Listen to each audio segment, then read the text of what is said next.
언제든지 주 뜻대로 사용하여 주옵소서. 우리 찬양하는 우리 고백과 같이 저와 여러분의 삶의 자리에 늘 주 뜻대로 살아가며 그 은혜 속에 살아가는 하나님의 사람들이 되어줄 수 있기를 주님의 이름으로 축원드립니다.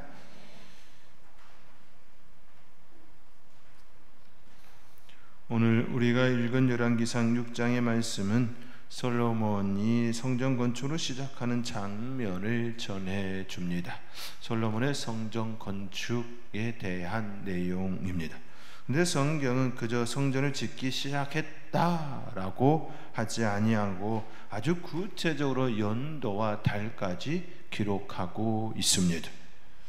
오늘 1절에 있는 말씀과 같이 이스라엘 자손이 애굽 땅에서 나온 지 480년 이후 솔로몬이 이스라엘 왕이 된 지 4년 15월 곧 둘째 달에 솔로몬이 여호와를 위하여 성전 건축을 시작하였더라 라고 기록합니다.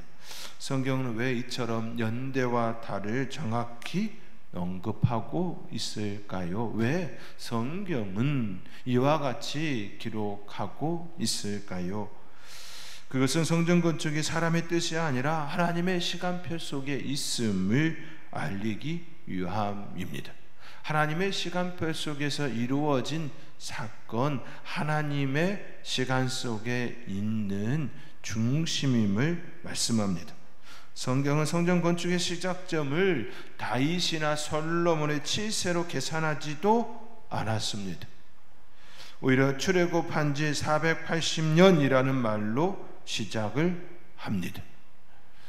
왜일까요? 왜 성경은 성전 건축에 대하여 이와 같이 출애굽한 지 480년이라고 하는 이것을 기록하고 있을까요? 출애굽은 이스라엘의 역사를 여신 구원의 사건이기 때문이지요. 이스라엘에게 있어서 출애굽 사건은 뗄래야 뗄 수가 없습니다. 애굽의 종살이에서 해방되고 하나님의 백성으로 부름받은 날, 그것이 바로 이스라엘의 구원 역사의 기점이 되기 때문입니다.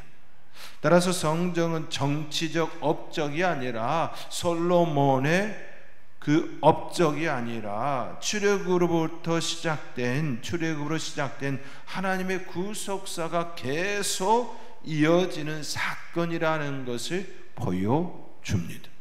성전 건축은 단순히 어느 왕의 그 업적, 그가 이러이러하였다라고 하는 것을 드러내기 위함이 아니라는 사실입니다. 출애굽에서 하나님은 내가 너희를 애굽에서 인도하여 내어 불러내어 나의 백성이 되게 하고 내가 너희 하나님이 되리라 라는 말씀을 주셨습니다. 그리고 그 언약의 성취가 성전 건축으로 연결되고 있음을 오늘 이와 같이 성경은 접근하고 있습니다. 성전은 출애굽의 하나님이 지금도 우리와 함께 하신다, 그 신앙 고백의 완성인 셈입니다. 성전 건축은 단순히 어느 왕의 치적이라 말할 수가 없다라는 말씀입니다. 그렇게 따지면 충분히 다윗 때에 건축할 수 있었습니다. 물질적으로나 군사력적으로나 그 어떤 면으로 접근해 볼 때에 충분히 가능하였습니다. 그러나 하나님께서 막으셨습니다. 그러므로 성전 건축은 그 성전 건축의 역사는 인간의 야망이나 정치적 계산이 아니라 구원의 하나님께서 이루어 가시는 언약의 연장선임을 우리는 먼저 기억을 해야 합니다. 이스라엘 백성이 애굽에서 나와 약속의 땅에 들어온 지 480년이라는 긴 세월이 흘렀습니다. 그 사이에 수많은 사사와 왕들이 있었습니다. 다윗은 성전을 짓고 싶었지만 하나님께서 막으셔서 짓지 못했습니다. 너는 피를 많이 흘린 자이니 내 아들이 내 이름을 위하여 집을 건축하리라, 그렇게 말씀하셨습니다. 다윗의 간절한 바람은 거절되었지만 하나님의 시간은 멈추지 않았습니다. 드디어 솔로몬 시대가 되어 하나님의 때에 하나님의 방법으로 성전 건축이 시작되었고 건축되었습니다. 사랑하는 성도 여러분, 이것이 바로 하나님이 역사하시는 방식입니다. 우리가 아무리 원하고 열심을 다해도 하나님의 시간이 차지 않으면 열리지가 않습니다. 우리 인간의 계산적으로 볼 때 충분히 이건 가능한 일이야 라고 생각할지라도 열리지가 않습니다. 그러나 하나님의 때가 되어지면 반드시 그 일을 이루십니다. 우리 인간의 시간으로 보면 이건 아닙니다 라고 하는 그때이지만 하나님은 인간이 준비되고 안 준비되고 그와 상관없이 하나님의 때가 되어지면 역사가 됩니다. 우리는 종종 조급해합니다. 왜 내 기도는 이렇게 늦게 응답될까? 왜 하나님은 빨리 움직이지 않으려 하실까? 하지만 성경은 분명하게 말씀합니다. 하나님의 시간은 언제나 정확하다. 하나님의 시간은 언제나 정확하다. 그와 같이 말씀합니다. 하나님의 때가 되어 하나님의 방식으로 성전 건축이 시작되었습니다. 한 농부가 밭에 씨를 뿌린 뒤 싹이 잘 나는지 매일 땅을 파보았습니다. 결국 싹은 다 죽어버리고 농사는 망쳤습니다. 헛된 열정인 것이지요. 씨앗은 농부가 볼 때 자라는 것이 아니라 하나님이 정하신 때에 땅속에서 싹을 틔우는 방식입니다. 성전이 세워진 것도 그랬습니다. 출애굽 사건으로 시작된 하나님의 구원의 여정이 480년의 시간 속에서 익어가다가 드디어 솔로몬 때에 하나님의 집이 건축되었습니다. 그때가 하나님의 때였다라는 사실입니다. 오늘 본문은 우리에게 이렇게 말합니다. 성전 건축은 인간이 정한 시간이 아니라 하나님의 구원의 시간표 속에 이루어졌다. 그리고 그 시간표 속에서 하나님의 집은 세워졌다. 우리의 인생도 교회의 모든 사역도 이와 같습니다. 내가 원하는 속도가 아니라 하나님의 시간 속에서 가장 선하게 이루어진다는 사실을 우선 여러분의 마음속에 기억하시기 바랍니다. 우리의 때가 아니라 우리의 방식이 아니라 하나님의 때, 하나님의 방식입니다. 성전의 크기는 길이 60규빗, 너비 20규빗, 높이 30규빗으로 당시 다른 나라의 웅장한 신전들에 비하면 크지가 않습니다. 결코 성전은 크지가 않습니다. 애굽의 피라미드나 바벨론의 신전들은 하늘에 닿을 듯한 거대한 규모를 자랑합니다. 그들과 비교하면 솔로몬의 성전은 오히려 소박해 보일 뿐입니다. 그러나 중요한 것은 크기나 화려함이 아니라 그것이 하나님이 임재하시는 집이라는 사실입니다. 크기가 중요한 것이 아니라 그것이 하나님의 임재가 임하는 곳이냐 그렇지 않느냐가 더 중요한 사실이라는 겁니다. 그렇기에 우리는 여기서 성전의 뿌리인 성막을 떠올릴 필요가 있습니다. 성막은 솔로몬의 성전보다도 훨씬 더 단순합니다. 천으로 된 휘장과 나무로 세운 기둥 그리고 가죽 덮개로 구성된 이동식 장막이었습니다. 성전에 비하면 성막은 더 초라합니다. 멋진 화려한 것들로 이루어짐이 아닙니다. 천입니다. 가죽 덮개입니다. 기둥도 나무입니다. 겉으로 보기에는 초라해 보였을 것입니다. 그러나 그 성막의 의미는 너무나도 특별합니다. 하나님께서 그 단순한 천막 가운데 임재하셨기 때문입니다. 성막은 거대한 건축물이 아니라 임마누엘 곧 하나님이 우리와 함께 하신다는 사실을 보여주는 상징이었습니다. 이스라엘이 가는 곳곳마다 함께 하시는 하나님, 그 하나님을 여실히 찬양 잘 드러내 주는 것이 바로 장막, 즉 성막이었습니다. 이스라엘 백성이 광야를 지나갈 때에도 성막은 그들과 함께 움직였습니다. 그것은 곧 하나님이 당신의 백성과 늘 동행하신다는, 함께 하신다는 눈에 보이는 증거였습니다. 겉으로 보기에 초라할 수 있지만 결코 초라하다 말할 수가 없었습니다. 하나님을 만나는 곳, 하나님의 임재가 거하는 곳, 백성들의 죄를 사하는 곳, 그것이 바로 성막이었기 때문입니다. 지성소가 그 안에 있었기 때문입니다.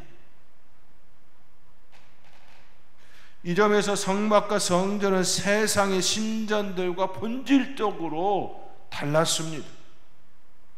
세상의 신전들은 신을 인간이 모셔두기 위한 공간이었고 크기와 화려함으로 시의 위엄을 과시하려 했습니다. 그런데 세상을 창조하시고 인간을 구원하시는 그 하나님은 그 화려함이 필요하지가 않았습니다. 하나님 자체가 그런 분이시기에 존귀한 자가 옷을 허르슬하게 입는다고 존귀한 자가 초라해지나요? 아니요, 그렇지가 않습니다. 한번 잠시 상상해 보시기 바랍니다. 대그룹 회장이 조그마한 차를 탄다고 하여 그 사람의 그 모습이 초라해지나요? 오히려 이렇게 얘기합니다. 겸손하다. 이미 다 가진 자가 어떻게 그럴 수가 있느냐라고 하면서 오히려 겸손하다라는 말을 표현합니다. 또 좋은 차를 타면 그만한 차 충분히 탈 수 있지라고도 이야기합니다. 그런데 그렇지 않은 사람이 그렇지 않은 모습으로 접근하면 가분하다 말하지요. 어리석다 말합니다. 왜냐하면 너무 지나치기 때문이고, 그러므로 우리 하나님께서 성막에 거하신다, 성전 건축하고 성전에 임하신다라고 하는 것은 우리 하나님이 어떤 분이신지를 너무나도 잘 보여주는 하나의 표현입니다. 우리 하나님은 천지를 창조하시고 인간을 구원하시는 하나님이시기에 세상의 그 어떤 것으로도 화려하게 짓는다 하여 하나님을 모실 수 있는 곳이 아닙니다. 그럼에도 불구하고 하나님께서는 성막을 짓게 하시고 인간을 만나 주셨습니다. 그렇기에 하나님의 성막과 성전은 하나님께서 친히 백성 가운데 거하시며 동행하신다, 언약의 표징이었습니다. 따라서 성전의 가치는 크기에 있지 아니하였습니다. 그것은 하나님께서 임재하셔서 백성과 함께 하신다는 임마누엘 신앙을 선포하는 자리였습니다. 임마누엘, 하나님께서 우리와 함께 하시는 분이심을 선포하는 자리, 그것을 드러내는 자리가 바로 성막이었고 성전이었습니다. 어느 선교사가 아프리카 오지에 조그만 초가집 교회를 세웠습니다. 아주 크지 않은 조그만한 교회를 세웠습니다. 처음 온 사람들은 여기가 무슨 교회입니까? 라며 웃었다 말하지요. 그러나 그곳에서 복음을 듣고 삶이 변한 이들이 모이자 그 작은 교회가, 작은 초가집이 그 지역에서 가장 거룩한 장소가 되었습니다. 교회의 가치는 건물이 아니라 임마누엘 하나님의 계신 곳이라는 사실을 잘 보여주는 이야기이지요. 오늘 우리 교회도 마찬가지입니다. 아무리 크고 하려 해도 하나님이 임재하지 않으면 그곳은 그저 건물일 뿐입니다. 그러나 작고 초라해 보여도 하나님이 우리와 함께 하시면 그것은 세상 어디에도 비교할 수 없는 거룩한 장소, 성전이 됩니다. 그러므로 크고 화려하고 작고 초라하고의 이야기가 의미가 없습니다. 하나님의 임재가 있는 곳이냐 없는 곳이냐의 차이일 뿐이지요. 그러나 그 성전을 밟고 예배드리는 이들은 인간이기에, 사람이기에, 사람들의 평가는 예모이기에 그 예모도 신경을 써야 합니다. 저는 여러분에게 그렇게 해서 우리 교회 초라하게 해도 되고 작아도 됩니다, 이런 얘기 절대 안 합니다. 시대 속에 하나님을 잘 표현할 수 있고 드러낼 수 있다면 그렇게 해야 합니다. 또 사람은 예모로 평가하기에 시대 속에서 잘 위치하고 자리하고 있어야 함도 사실입니다. 그러나 그것이 하나님의 임재보다, 하나님의 영광보다 먼저일 수는 없습니다. 결코 하나님의 임재보다 앞설 수는 없습니다. 인간을 위한 그 모습이 가장 우선시 되어진다면 그것은 결코 바람직한 모습이 아니기 때문입니다. 그러나 우리는 깊이 생각해야 할 부분이 분명히 있습니다. 세상 사람들은 예모로 보기에 교회가 초라하게 보인다면 그곳에 계시는 하나님, 그곳에 있는 사람들의 믿음에 대하여 평가할 수밖에 없기 때문입니다.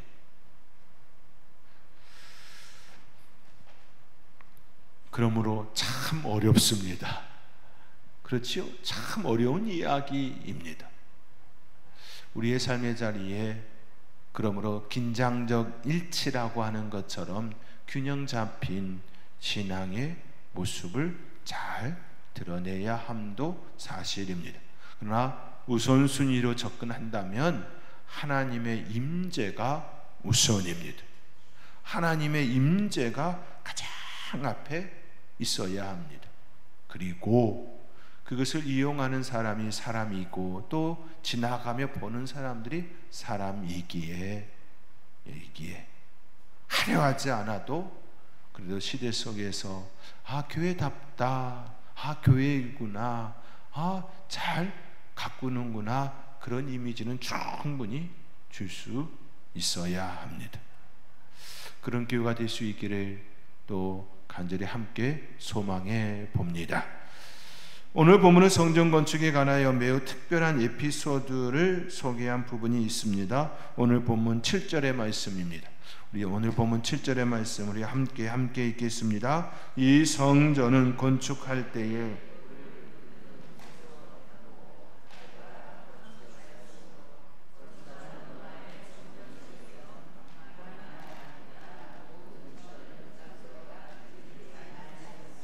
아멘. 이 성전을 건축할 때에 소리가 들리지 아니하였다 기록합니다. 성전 건축은 조용히 거룩히 구별된 방식으로 진행되었습니다. 성전 안에서는 인간의 요란한 소리가 전혀 들리지 않게 했다라는 말씀입니다. 이미 채석장에서 다듬어진 돌을 가져다가 쌓았기 때문에 그 안에는 사람의 소리보다 오직 하나님의 임재가 강조되었습니다. 이것은 오늘날 세상 속에 살아가는 그리스도인에게도 큰 메시지를 줍니다. 세상은 늘 시끄럽습니다.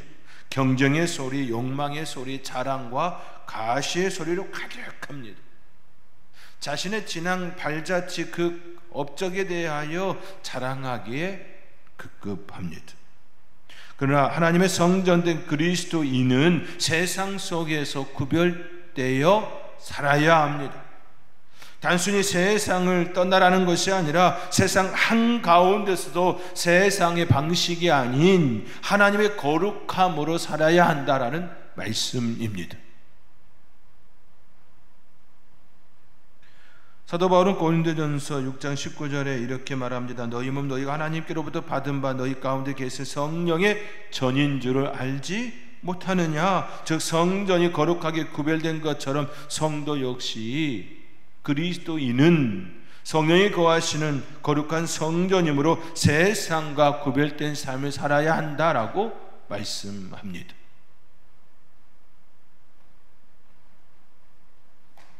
초대교회 그리스도인들은 로마 사회 항복판에 살았습니다. 그들은 직업을 가지고 시장에서 물건을 사고 팔고 이웃과 함께 살아갔습니다. 그러나 그들의 삶의 방식은 달랐습니다. 우상에게 절하지 아니하고 탐욕을 따르지 아니하며 사랑과 섬김으로 구별되었습니다. 그래서 세상 사람들은 그들을 보며 저들은 다른 종류의 사람들이다라고 했습니다.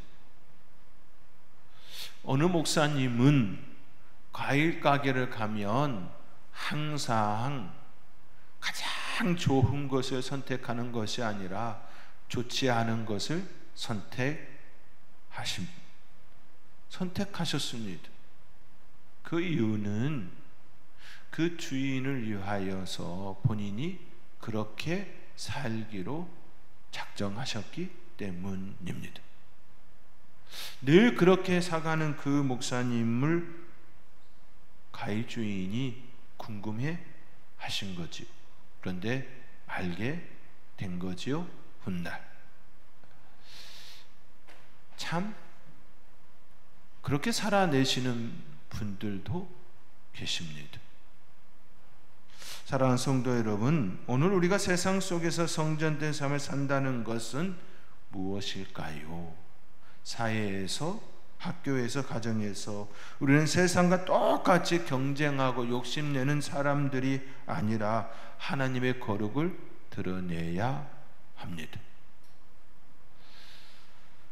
우리의 말과 행동 속에서 성전의 고요함처럼 세상의 요란함 대신 하나님의 평강과 은혜가 흘러 넘칠 수 있도록 말입니다. 저와 여러분의 삶의 자리에 성전 건축의 아주 특별한 에피소드와 같이 우리의 삶의 자리에 조용하지만 하나님의 영광을 드러내고 참 멋있다, 왜일까라고 하는 궁금증을 물음표를 던져줄 수 있는 저와 여러분의 삶의 모습이 될 수 있기를 주님의 이름으로 축원드립니다. 성전이 거룩히 구별되어 세워졌듯 성도도 세상 속에서 구별된 존재로 살아야 합니다. 세상 속에서 다른 삶의 향기를 풍길 때 세상은 우리 안에 거하시는 하나님을 보게 될 것입니다. 성전을 지을 때 하나님께서 세세하게 구역을 정해 주셨습니다. 단순히 집을 지어라 라고 말씀하지 아니하시고 창은 이렇게 달고 측실은 몇 규빗으로 하고 계단은 어떻게 오르게 할 것인지까지 구체적으로 알려주셨습니다. 방주를 짓듯이 말입니다. 먼저 성전의 창문을 한번 떠올려 보십시오. 우리가 보통 성전 또 어떤 건물의 창을 생각해 보면 아주 크고 멋들어진 밖의 풍경이 잘 보이는 것을 멋있다 그렇게 평가하게 될 겁니다. 그런데요, 성전의 창은 그렇게 크지가 않았습니다. 성전은 은밀하게 하나님을 예배하는 곳이었습니다. 너무 큰 창문은 예부의 시선을 끌 수 있지만 하나님은 그것을 원치 아니하셨습니다. 대신 그 작은 창을 통하여 빛이 들어오도록 하셨습니다. 마치 우리 신앙생활이 그렇습니다. 하나님과의 교제는 은밀하게, 그러나 그 은밀한 교제 속에서 하나님의 빛이 우리의 삶에 비추어야 한다라는 메시지를 담아낸 것이지요. 성전의 창은 그리 크지가 않았습니다. 세상을 보기 위한 창이 아니었다라는 겁니다. 빛은 들어오지만 은밀하게 그 하나님과의 만남을 위한 창이었음을 가리킵니다. 또 성전엔 측실이 있었습니다. 벽을 따라 아래층, 중간층, 위층으로 덧붙여 지은 방입니다. 재미있는 것은 올라갈수록 넓어진다는 것입니다. 아래층은 5규빗, 중간층은 6규빗, 가장 위층은 7규빗이었습니다. 여러분, 이것이 단순히 건축적 이유 때문이 아니었습니다. 하나님께서 주시는 상징이 이 안에 담겨 있습니다. 우리의 신앙도 처음에는 좁고 답답하게 느껴질 수 있습니다. 처음 신앙생활하면 이것 하지 말라, 저거 하지 말라는 것들로 가득 차 있는 듯이 보입니다. 그래야 처음 신앙생활 하시는 분들이 많이 힘들어하는 것 중에 하나가 하지 말라는 것이 너무 많아서 답답하다, 억압처럼 느껴진다 말하는 분들도 있습니다. 그러나 믿음이 자라고 나면 그 억압이라고 하는 것이 전혀 억압처럼 느껴지지도 않습니다. 오히려 마음이 더 넓어지고 자유로워집니다. 성전의 축실이 위로 올라갈수록 넓어졌던 것처럼 신앙도 위로 올라갈수록 더 넓어지고 더 풍성해지는 것이지요. 그리고 성전은 우리 인간이 들어오면서 인간을 맞이하는 그 개념이 아닙니다. 올라갈수록 커지는 건 그 하나님을 향한 발걸음이어야 함을 분명하게 표시함입니다. 그리고 성전 안에는 나선형 계단이 있었습니다. 이것은 하나님께 더 나아가기 위한, 더 가까이 나아가기 위한 길이었습니다. 마치 우리의 신앙이 한순간에 꼭대기에 오르는 것이 아니라 한 걸음 한 걸음 돌아가며 올라가는 과정과도 같습니다. 무언가를 이루고자 할 때에 한 번에 되던가요? 아니지요. 천천히 오르며 올라야 합니다. 너무나도 잘 보여주는 하나의 장면입니다.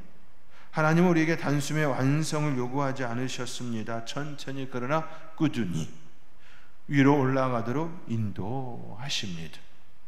마지막으로 성전은 백항목으로 덮인 지붕으로 마무리되었습니다.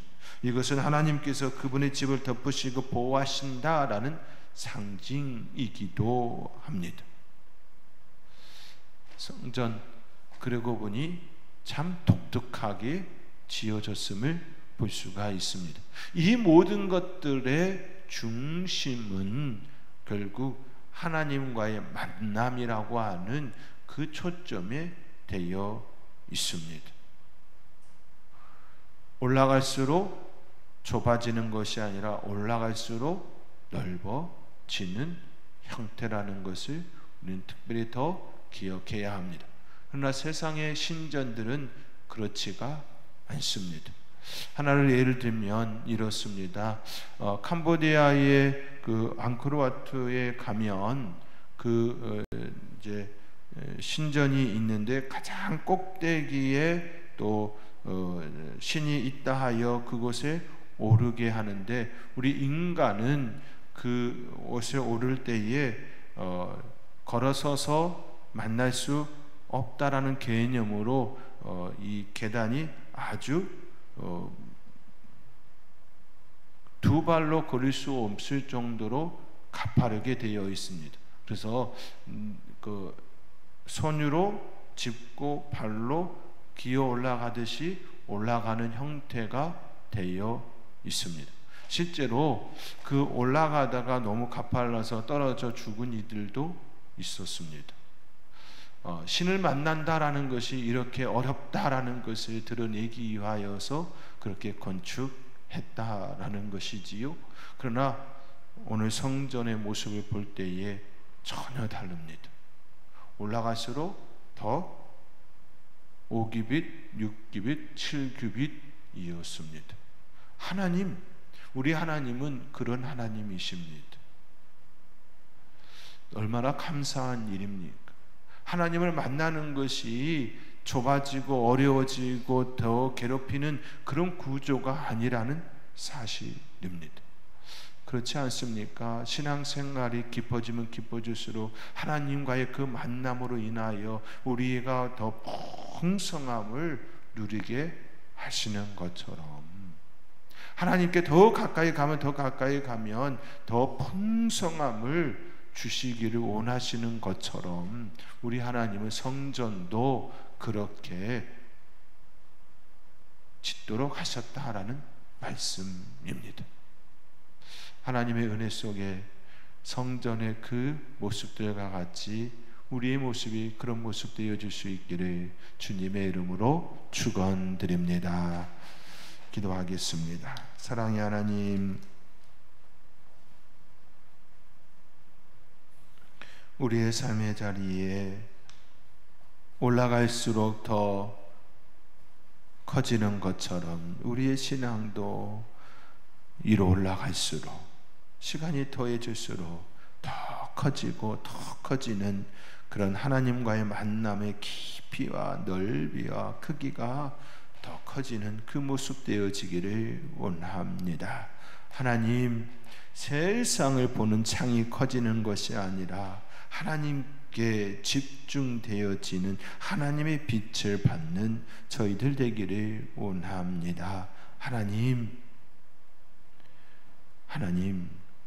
그런 우리가 되어질 수 있도록 우리를 구원하여 주신 그 하나님께 우리의 마음을 다하여 살아가는 우리의 삶 되게 하여 주시옵소서.